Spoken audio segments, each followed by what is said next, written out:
Nyt on tultu sienipaikoille. Tämä on meidän takuvarma suppilovahverometsä.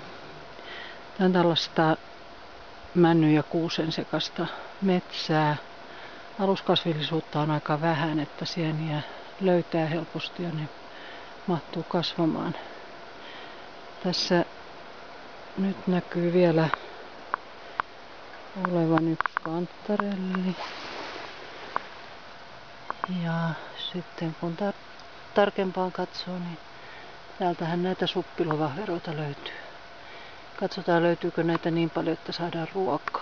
Siis todella on ihan runsaasti. Ja tässä on välillä ilmeisesti ollut pakkasta, koska osa suppilovahveroista on tällaisia mustia. Vieressä näyttää olevan ihan terveitä sieniä. Eli pakkanen ei ole ollut kovin kovaa.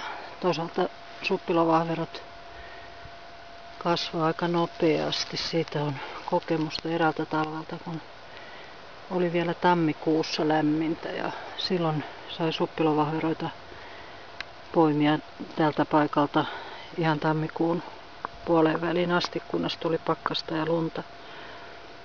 Jonkun verran kylmää nämä sienet kestää, mutta sitten kun on tuollaiseksi mustaksi mennyt, niin ei niitä enää voi käyttää.